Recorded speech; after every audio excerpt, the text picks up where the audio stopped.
Hello there. Welcome to the Good Old Days of Radio show. We are in a salute to the radio. I keep saying radio writer. He's not a radio writer. He's a short story writer whose short stories got a lot of adaptation to radio. But anyway, and a famous novelist. And a famous novelist. Boy, you're going to get me on that one too, because I didn't realize that either. Okay. And you probably said it earlier. This is John Tefteller, your host. We have Dr. Joe Webb as our special guest, as we have had for the last few weeks. And we are talking suspense, we are talking Cornell Woolrich, and we are talking all kinds of trivia related to shows adapted from Cornell Woolrich stories to suspense plays. So, today's episode is I Won't Take a Minute, and I believe it's the great radio actress Kathy Lewis who utters that line in the show.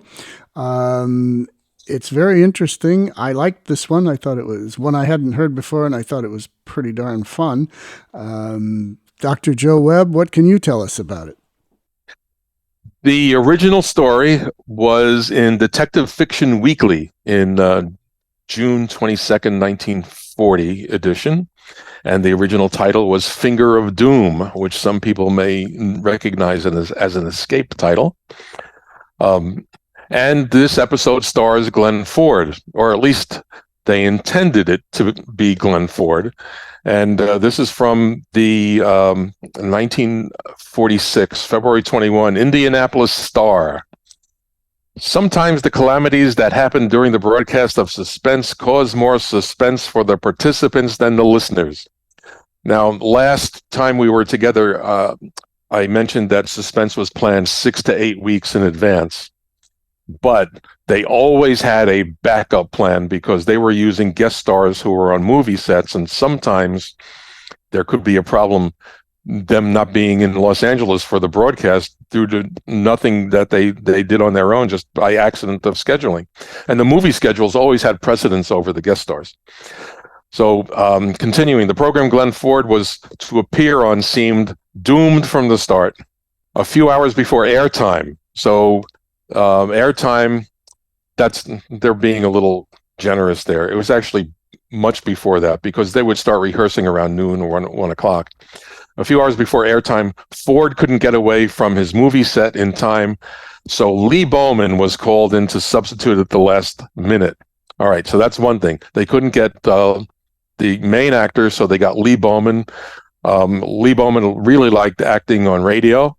He was a leading man. He'd made a lot of appearances on radio, and eventually had a side career in real estate and became a famous public relations practitioner with an international firm. But he always loved doing radio. And the other problem is Truman Bradley, who does the Roma commercials. He turned up with a fever and was hoarse. But he was able to get through the broadcast. And then one of the people working the sound effects table with Bern Surrey slashed her hand while crashing a berry box. I'm trying to figure out exactly where in the story this happened. And she needed stitches. That person was Becky Barnes, who worked with Bern Surrey, who was the lead of the CBS sound effects for suspense. And Surrey is always interesting because while he was working in sound effects production, he was also going to medical school in his free time and became a doctor in the 1950s. So this show had 3 problems. Where's the guest star?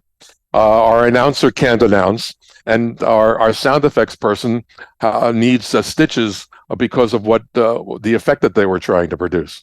But it is a good story. You don't notice any of these problems going on in the story at all. You've got somebody who goes in for they're going to have an evening out, and then they say, "Wait for me. I have to run in, and I have to go take care of this particular errand," and they're gone. You don't see. They're not around for. Nobody knows where they are. Yep. Don't worry. I won't take a minute. Right, exactly. I won't take a minute. I remember my grandmother used to say that when she'd spend a half an hour in the store and I had no time for but it's just everybody's grandmother did that. Some people's wives do that. Yes. Listen for Wally Marin here, who plays a policeman. He is extremely entertaining in this. And once more, everything goes wrong. That's the hallmark of Woolrich stories, and you don't know if they're going to be able to get out of it. Well, There's a lot of action in this story. yeah, there is. Okay. All right. Well, I think we've set that one up good. So from December 6th, 1945, CBS Radio Network, Suspense, and I Won't Take a Minute. Now, the Roma Wine Company of Fresno, California presents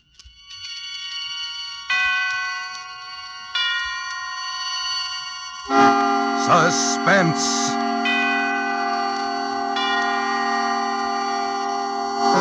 Tonight, Roma Wines bring you Mr. Lee Bowman as star of I Won't Take a Minute, a suspense play produced, edited, and directed for Roma Wines by William Spear. Suspense, radio's outstanding theater of thrills, is presented for your enjoyment by Roma Wines. That's R-O-M-A, Roma Wines. Those excellent California wines that can add so much pleasantness to the way you live, to your happiness in entertaining guests, to your enjoyment of everyday meals. Yes, right now a glassful would be very pleasant, as Roma Wines bring you Mr. Lee Bowman in a remarkable tale of suspense. She was very good to look at, which is why I waited till I was 25 and met her. Here's how she went. First, a lot of gold all beaten up into a froth, and poured over her head and allowed to set there in crinkly little curls. Blue eyes, and a mouth with real lines. And in addition, well, she had everything just about right. And believe me, I was going to throw away the sales slip and not return the merchandise once it got to my house. That's why I nearly went nuts every evening waiting for her to come out of the building where she worked. She was always the last one out, and this particular evening she was later than usual. It got dark. The streetlights came on, and the rush hour was over before she put in an appearance. Kenny? Oh, gee, Kenny, I'm sorry. You've been waiting long? Oh, no. I just nearly got run in for picketing the place, that's all. I hurried all I could. Please don't be mad at me, Kenny. Oh, I'm not mad at you. It's that slave driver you work for. Why do you always have to be the last one out? Oh, it's only for another week. Yeah. Come on, let's go. I got to deliver this package on the way home for his nibs. But you're not going home. We're going to Philharmonic. Thursday, remember? No, it won't take any time at all, honey. It's just around the corner, 415 Martine Street. Okay. But that guy nerves me up, making you play messenger girl after hours. Oh, let's not talk about Mr. Hessen, Kenny. Let's talk about us. You been counting the days? All day. 13 left. And a half. Don't forget the half, if it's to be a noon wedding. Why all the fuss about the half? I don't like 13 by itself. I'll be glad when it's tomorrow and only 12 days left. Gee, you're cute. The more I know you, the cuter you get. I bet you won't say that a year from now. You'll be calling me your old lady then. Now, you'll always be Steffi to me. Just Steffi. Not even Stephanie? No, too sophisticated, too foreign sounding. Steffi, that's you. Hey, what number are you supposed to deliver that package to? 415. Well, this must be it. Oh, what a dump. Your boss have many customers in dumps like this? I don't know. Hold a match for me, will you? Can't see the names. There, that better? Yeah, but I still don't see... Well, what was the name? Muller, apartment 4B. Here it is. Name card's fallen out of the slit and gotten lost. No wonder I couldn't find it. Maybe they're not home. I'll ring it again. Hey, there it is. I don't like those automatic door latches. You never know who's up there. Oh, don't be silly. Wait here, honey. I won't take a minute.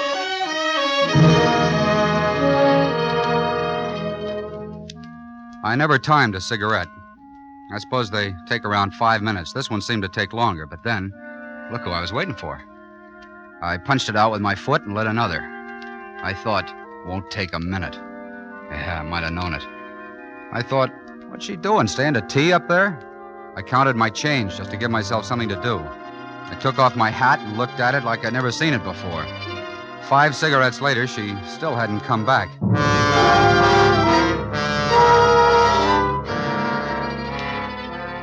Things happened. Nothing much. Little things that were to last so long. A stout lady in a ratty-looking fur coat came in, holding some candy in one hand and a little boy by the other. Oh, I want a Hershey bar. I want a Hershey bar. You shut up or I'll smack you good. I'll cut off your head and put it in a garbage can. Now, Dwighty, I don't want to hear another word. If you don't shut up, I'll... After they'd gone, more waiting started in. I commenced tracing patterns with my feet. Circles, diagonals, Maltese crosses. Finally, I got fed up. I stepped over to the bell panel, picked out 4B, and nearly sent the button through to the other side of the wall. I could hear it ringing way off somewhere. Quiet house. Too quiet. I leaned on the bell till my thumb joint got all white down to my wrist. Then something did happen. I heard the door of the automatic elevator open. I waited, nonchalant-like, filing my fingernails. I thought I'd play a little hurt when she arrived. I could see it was her, all right, walking toward me. She opened the door and then walked past me like she never saw me before. I let her go on. I figured she'd turn around by the time she got to the door. But no. Hey, Steffi. Hey, Steffi, wait.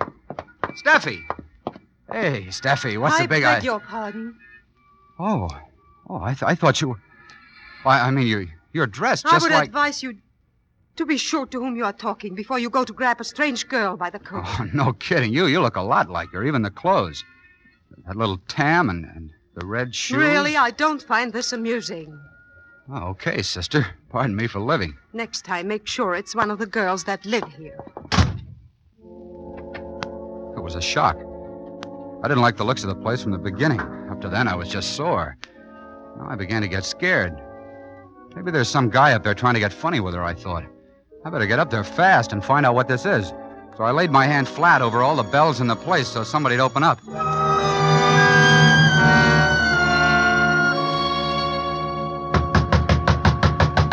Hey, open up in there. Open up or I'll bust the door down. Do you hear me? Steffi, are you in there, honey? Baby, why don't you say something? Hey there, what's this? Oh, that's what I want to know. Who are you? Building superintendent. You got a pass key to this flat? I have. What do you want here? My girl, she took a package up. I've been waiting for her downstairs. I don't know how long. She never came down again. Now they won't answer the bell. Well, now, wait a minute, young fella. She couldn't be in this flat. Well, don't try to tell me. And don't you try to tell me. I say she couldn't be. Why? I'll show you why. Hey. Now, you see why? It's empty. It's empty. Well, nobody lives here. But there was someone here a while ago. She rang the bell and they let her in. Mister, this place ain't been rented for 6 months. Listen, she came in here, I tell you. Yeah. Now, maybe you and the girl had a little quarrel, eh? Maybe she figured to play a little joke on you. Give you the slip. We never had any quarrel. We're going to get married. Yeah. Well, why don't you go to her place? You'll probably find her there. She didn't come out again, I tell you. I was there at the door the whole time. Oh, what about the back way? Is there a back way out? Not a back way. There's a delivery entrance, but it goes right past my quarters. Nobody went out that way. Muller. The name was Muller. If he doesn't live in 4B, where does he live? Muller. We never had anyone by that name in the whole 12 years I've been working here.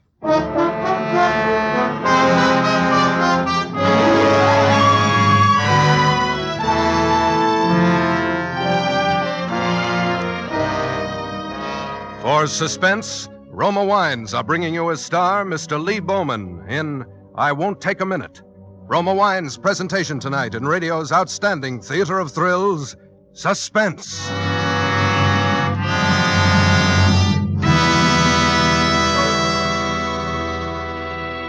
Between the acts of Suspense, this is Truman Bradley for Roma Wines. In the hurried, hectic shopping weeks between now and Christmas, there will be many a night when you'll be glad to relax in the warmth and comfort of your own home.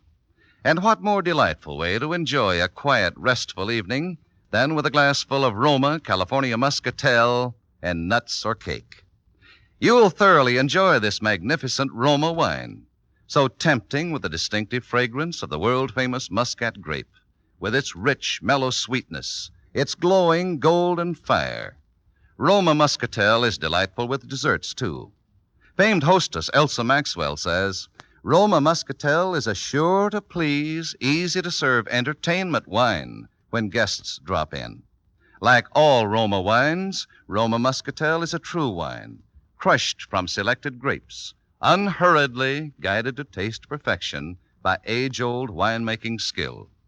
And Roma's new low prices save you as much as 1/4. Get Roma Muscatel tomorrow. Insist on Roma, Roma, for uniformly fine wine quality at low cost.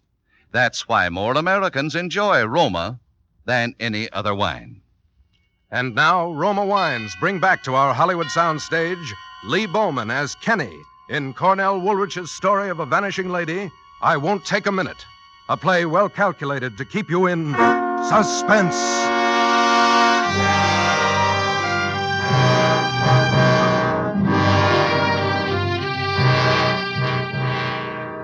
The cop on the beat was a nice guy. He rang every bell in every flat of the building and questioned the occupants. No one had heard anything. No one had seen her. Finally, a single plainclothes man was dropped off at the door, Lieutenant Gilman. He kept calling me Bud. He looked around the empty flat, and then he looked at me. Bud, there's nothing to show that this girl or anyone else came in here. I tell you, she rang the bell of this flat, and someone released the door catch for her from up here. All right. Assuming she got in here, how'd she get out? I don't know. I don't know. Maybe the fire escape. Look at those windows. Look at the dust on these frames. Why a person can't move in a place like this without showing it? Listen, don't do this to me, will you? You make it sound like she didn't come here with me at all. Well, that's what it sounds like, Bud. Look, I was taking her to the concert tonight. We go every Thursday.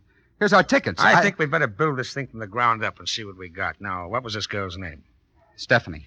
Stephanie Riska. Address? 120 Farragut. Mm-hmm. What'd she look like? Well, she comes up to about here next to me. Blonde, little curls close to her head, blue eyes. I'm no good at descriptions. Don't let it get you, Bud. I'm not scared because she's gone. I'm scared because she's gone in such a crazy way. I can't get a grip on her. You say you met her at 6:15 outside the Bailey Goodwin building with a package to be delivered here. Now, who'd she work for? A press clipping service. The Green Star, it's called. It's operated by a guy named Hessen. Mm-hmm. Big outfit? Well, just him and a secretary and an office boy. She was getting $22 a week. All right, Bud. You've given me something definite. Now we'll do some checking. But first of all, we go back to the place she worked.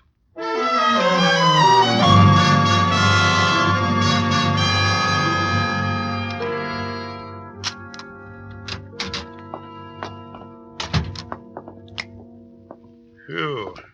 What a telephone booth. She told me the place was small, but I never figured on this. Not even a window. All right. Let's have a look around. Desk. Filing cabinet. Yeah, clippings. Well, so far, your story checks. Except for one thing. What's that? There's no file for anyone named Muller. Oh. This must be your desk. Yeah. Shears, glue, clips. Not much of a personal touch here. Not even a hairpin. Uh-oh. Find something? Nothing special. Well, you found something here. I saw you drop it in an envelope and stick it in your pocket. Look, Bud, who's running this investigation, you or me? Sorry. You, I guess. Okay, let's keep it that way, huh?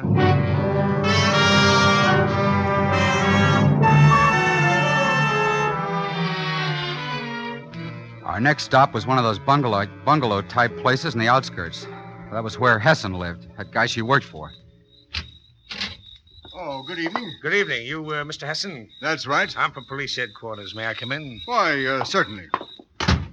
Won't you sit down, gentlemen? We won't take up much of your time, sir. First of all, do you know anyone named Muller at 415 Martine Street? No, I don't think I know anyone by that name. I think we have a Miller, a Mrs. Elsie Miller on our list, who divorces and marries quite frequently. Will that do? She owes us $29. You didn't send a package over to Muller, apartment 4B, 415 Martine Street at 6:15 this evening? No, I'm sure I didn't. But wait, it's easy enough to confirm that. Oh, Stephanie. Steffi.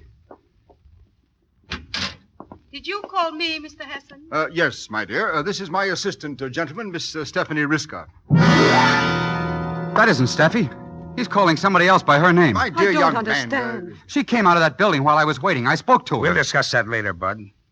Now then, miss, how long have you been working for Mr. Hessen? Since October of last year. About 8 months now. And your name is Stephanie Riska? Why, yes, of course. Have you any identification with you, please? I don't know. Maybe there is something here in my handbag. Do you mind if I look? It's all right, Stephanie. He's from the police. Oh, Oh, well, in that case. Thank you. Listen, I don't know what these two are trying to pull, but she's not Steffi. You've got to believe me. She came out of that building dressed like Steffi. The way Steffi was dressed when she went in. Stop that, will you? Thank you, Miss Whisker. I'm sorry to inconvenience you. It's quite all right. I noticed you have quite a supply of chewing gum there. That's hard to get these days. I make a hobby of it. Have some? Oh, thanks. My mouth's kind of dry. Well, Mr. Hessen, it's quite all right. I don't know what this young man has got himself mixed up in, but if we were able to help... Oh, you did help, sir, a lot. Ah. Come on, Bud, come on. I've got some more checking to do, and this time it's on you.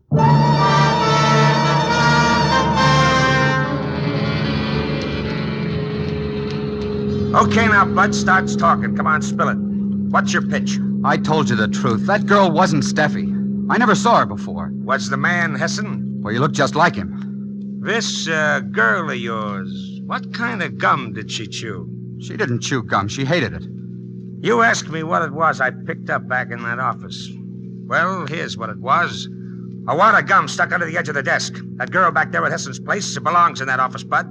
She had a letter addressed to herself in that handbag and initials on the outside of it. It wasn't a new one, and it wasn't faked. Now, come on. What's your racket, Bud? Are you a pushover for mental observation? Or did you do something to some little blonde, blue-eyed number?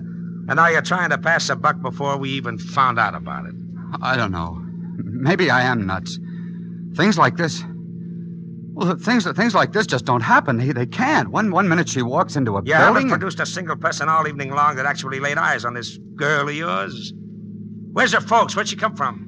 Wisconsin, I think. Her folks are all dead. I thought so. Well, I'll give you one more spin for your money, Bud. You stand or fall by the place you said she lived. Have you been there? Yes. Mm-hmm. Could you describe it? Okay. Sticking in the mirror of the dresser, she's got a litho of the Holy Mother. Yeah? On the radiator, she's got a rag doll that I won for at Coney Island. On a little shelf against the wall, she's got a gas ring with a tube running up to the jet. From the light fixture to the jet, there's a string attached. And she'll have stockings hanging there to dry. Are you listening? Yeah, go on. Will you remember these things? Yeah, Bud. We'll see.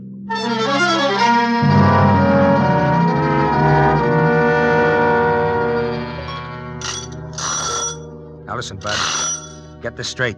I don't want one word out of you the whole time we're here, do you hear? I won't say a word. So help me. Yes? You got a girl named Stephanie Risker living here? The second floor front. She ain't home now. I'm from the police. I think you better let us in. Oh, why, certainly. Let's see her room, please. Follow me. She's a nice, clean roomer. I'd hate to lose her. I hope she's not in any trouble. No trouble. Now, Gilman, right over there. Hey, it's changed. They've changed it all around. Shut up. Has she always had it fixed this way, ma'am? Well, since the first day she's here. Only one thing I got to complain about. Yes, there it is again, chewing gum. Leaves it all over. Let's see that. Yeah, I thought so. Exhibit C, Bud, the same as the other two. She belongs in that office and she belongs in this room. Oh, look out. You better hold your friend. Let him fold. That isn't anything to the falls he's going to be taking 5 or 10 minutes from now. Why, what did he do? Murder her? Not her, but I got a good hunch he murdered someone and picked the wrong name out of a hat. I didn't hear any more they said while we were going down the stairs. The light bulbs in the place were doing funny things, turning red and spinning around in spirals. I was still on my feet, but not so's you'd notice it. The spinning didn't stop till we got to the foot of the stairs. The thing that stopped it was an umbrella stand beside the front door. It had a knotty walking stick jutting up out of it. I grabbed it in my free hand as he walked past Watch out, it and... Lieutenant. He's going to... What? Hey, you!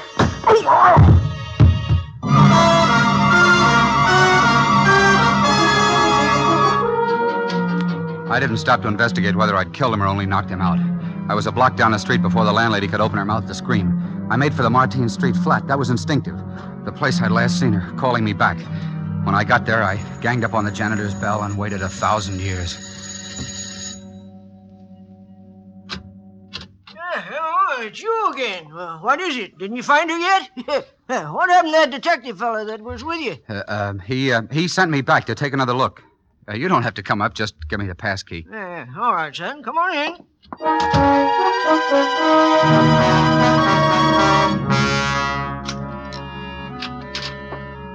My head was still spinning when I let myself in at the door of apartment 4B. I don't know what I was looking for. Some clue, I guess. Some magic clue that would pop up and give her back to me. I tested the walls for secret panels. What a laugh. In a $50 a month flat. I dug out plaster with my bare nails. Cased the cracks between the floorboards. I'd been there about 10 minutes when I heard steps coming up the hall. I held my breath. All right, Sonny. Come out of there with your hands up or I come in there shooting. Give me a minute, please. 1 minute. Maybe I'll find it. Find what? Please, 1 minute. If you aren't out of there by the time I count 10, I'm coming in shooting. Do you hear me? Yeah, I hear you. 1, 2, 3. I didn't stop to think. I crossed the room and threw open the window, the one that opened on the fire escape. Down looked too far, so I started climbing. Hey, come out here, you! I'll break every bone in your body. You won't live to get to headquarters. I didn't yell back at him. I was saving my breath. Come on, after him. Keep that light on him. On the roof, I took a quick look both directions. There was about a yard-high partition wall dividing it from the next roof over. But before I could get to it... Hold your fire. He won't make it. Keep that light focused on him. He may be faking. I think I busted my leg. Let's see. Nah, you just barked your shin up a little. Wait till I finish with you, wise guy. Well, what are you waiting for?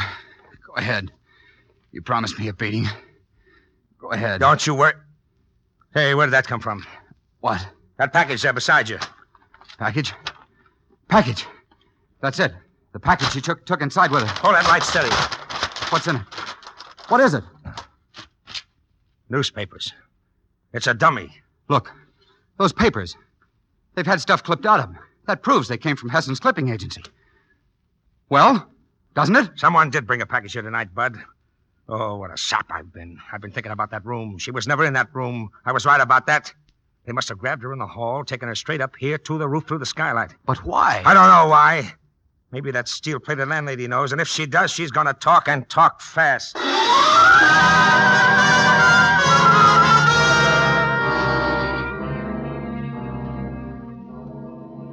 All right, Grandma, come on, spill it. You can't scare me. I've got bigger men than you on my side. What do you mean, your side? Wouldn't you like to know? All I have to do is make one telephone call. I have the number right here. Let's see that number. Take it and call it yourself. Who gave you this number? Ask me no questions. I'll tell you no lies. I said, who gave you this number? The FBI man who was here. Now you know who I'm working for. Go ahead. Call the number. Oh, I get it. Tell me, what did this FBI man look like, Grandma? All right, I'll tell you. All you have to do is say yes or no. The guy's about my height, bald, wears pince glasses, right? Maybe. He got you to work with him so this woman he described as one of his agents could step into the identity of this Stephanie Riska, right? You seem to know all about I know more than that. He wasn't an FBI man, and the girl who took Stephanie Riska's place was not a federal agent. Well, then who was he? I'm not sure, Grandma, but I've got a hunch. Calhoun! Yo! Get out to Hessen's place, Myrtle Avenue, fast. Keep it spotted until we get there. Gilman, do you think she's all ready? Well, keep your fingers crossed, Bud, and pray.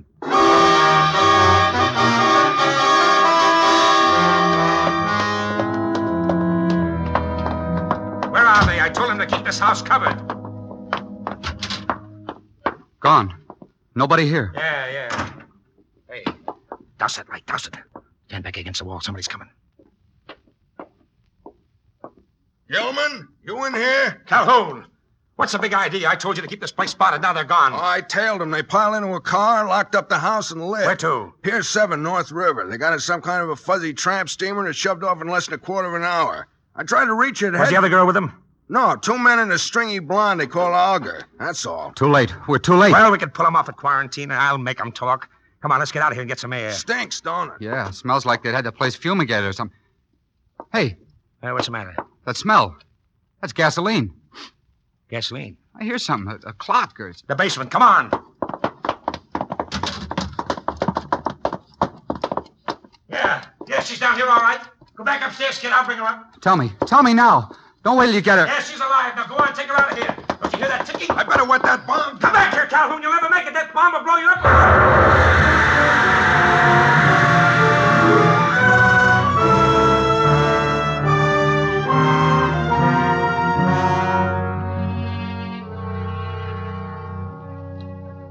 She'll be around in a second or two. How's Calhoun? Burned pretty bad. It was an incendiary. Kenny, Baby, it's okay. Sure. Everything's okay now, Steffi. who are you? This is Lieutenant Gilman. We owe a lot to him, Steffi. Oh, thanks, Lieutenant Gilman. I'm just a dumb flatfoot, Steffi. I had to be conked over the head before I got wise to what was going on, and even then I didn't figure it right. I figured Hessen and his pals were a bunch of spies or something. Well, weren't they? Well, Hessen became an American citizen in 1929, and up to now his record is absolutely clean. Oh, gee, I'm glad of that. I'd hate to be working for a spy. But I don't get it. Why did they want Steffi out of the way? That was Olga's doing. The girl who was impersonating you, Steffi. You see, she's Hessen's sister. She's a fugitive from a couple of war crimes and figured the least her brother could do for her was to furnish her with a nice, clean nationality. Their original plan was to bump Steffi off in that empty flat and leave her there without anything to identify her. Only they figured on her coming there alone. There was no time to work out a plan on the spot, so they scrammed over the roof, taking Steffi with them. Hey, Gilman, we're due at headquarters. You coming? Yeah, right away. Come on. Well, I gotta go now. Thanks, Gilman. Thanks for everything. I'm glad to help you out. And another thing you weren't lying about, Bud. She is pretty. No hard feelings? I mean, about me hitting you over the head? Oh, I almost forgot. Something I meant to give you before we say goodnight. Oh, you've done enough. That's what you think.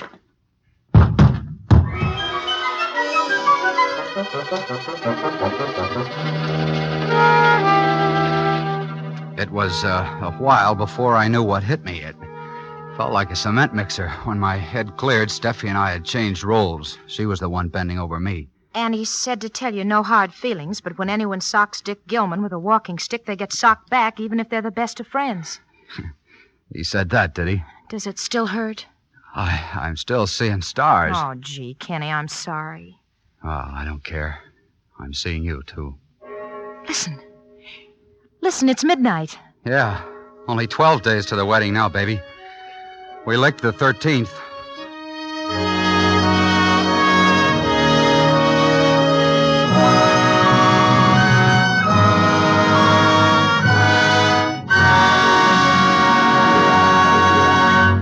Roma Wines have brought you Lee Bowman as star of I Won't Take a Minute. Tonight's study in suspense. This is Truman Bradley for Roma Wines, the sponsor of Suspense. This year, you're probably having difficulty finding the Christmas gifts you want. Why not solve your gift problems with famous Roma wines? You flatter your friends, save both time and money shopping. Roma offers you a full selection of choice California wines. For entertaining, Roma Sherry, Port, Muscatel, or Tokay. For added mealtime enjoyment, red, robust Roma Burgundy or delicate pale gold Sauterne. For happy occasions that demand the best, sparkling, unforgettable Roma Champagne. Each of these fine Roma wines is a true wine, each a superb, unhurriedly perfected masterpiece of the vintner's ancient art. Delight your friends this Christmas with gifts of Roma wines. Give one bottle, several, or a case. Remember, more Americans enjoy Roma than any other wine. And Roma wines now offer you the same uniformly fine quality at the lowest prices in years. Insist on Roma, R-O-M-A, fine Roma wines for good living, good giving this Christmas. Lee Bowman appeared through the courtesy of Columbia Pictures and will soon be seen co-starring with Rosalind Russell in their production, She Wouldn't Say Yes.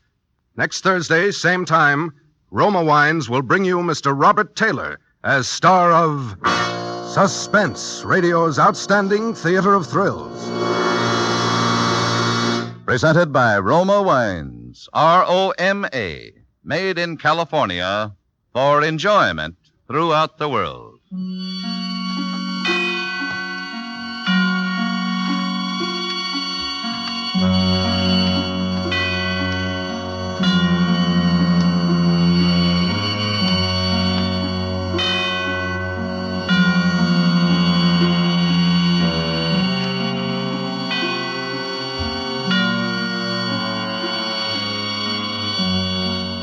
This is CBS, the Columbia Broadcasting System.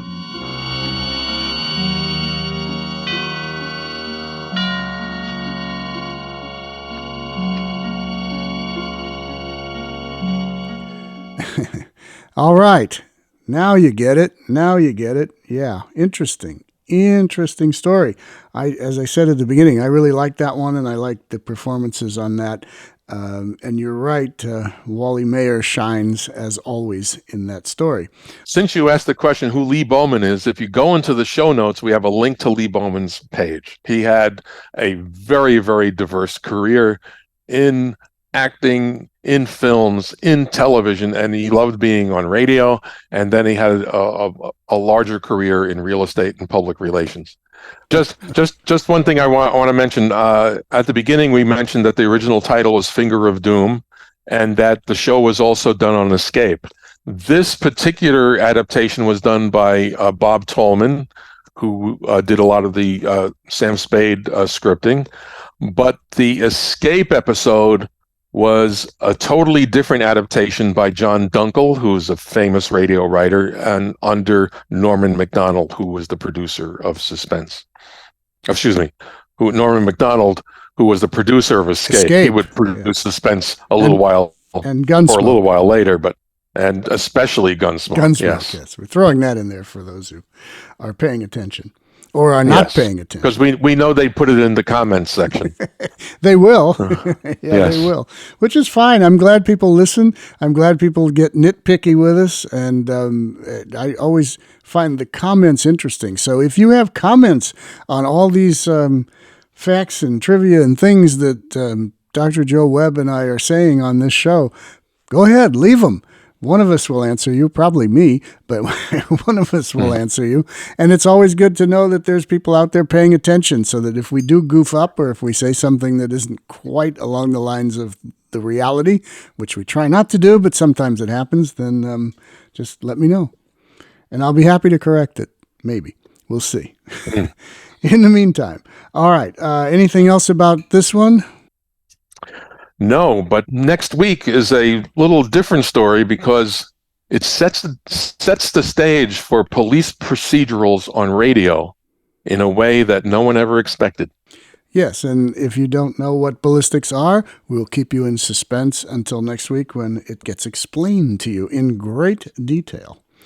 All right, this is John Tefteller in the Good Old Days of Radio show. Special guest Dr. Joe Webb, who is here to make me look good and impart his wisdom on things I know nothing about, and that's good. That's what we want. So we will be back next week with another episode of Suspense and another great story from Cornell Woolrich. All right, John Tefteller in the Good Old Days of Radio show. Thank you, Dr. Joe Webb, for your appearance here today, and we'll see you all next week.